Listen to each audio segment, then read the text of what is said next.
View point.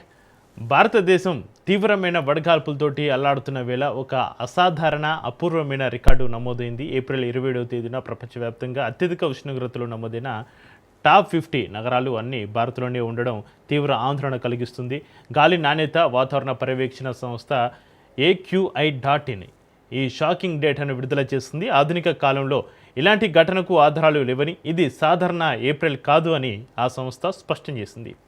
AQI.in నివేదిక ప్రకారం April 27న ప్రపంచంలోని అత్యధిక ఉష్ణోగ్రత ఉత్తరప్రదేశ్లోని బాందా నగరంలో 46.2 డిగ్రీల సెల్సియస్గా నమోదైంది. ఈ జాబితాలో మధ్యప్రాచ్యం, ఆఫ్రికా లేదా ఆస్ట్రేలియా నుంచి ఒక్క నగరం కూడా లేకపోవడం గమనార్హం. జాబితాలోని 50 నగరాల్లో అత్యధికంగా ఉత్తరప్రదేశ్ నుంచి 21 నగరాలు, మహారాష్ట్రలోని విదర్భ ప్రాంతం నుంచి 10 నగరాలు ఉన్నాయి. ఈ నగరాల్లో సగటు గరిష్ట ఉష్ణోగ్రత 44.7 డిగ్రీలుగా ఉంది. 50 నగరాల్లో సగటు ఉష్ణోగ్రతలు మానవ శరీర ఉష్ణోగ్రత 37.5 డిగ్రీల సెల్సియస్ కంటే ఎక్కువగా ఉండడం ప్రజా ఆరోగ్యానికి పెను ముప్పు అని AQI.in హెచ్చరించింది. వాతావరణ మార్పుల కారణంగానే భారత్లో వడగాల్పుల తీవ్రత, భౌగోళిక విస్తరణ, కాలపరిమితి పెరుగుతున్నాయని వాతావరణ శాస్త్రవేత్తలు విశ్లేషిస్తున్నారు.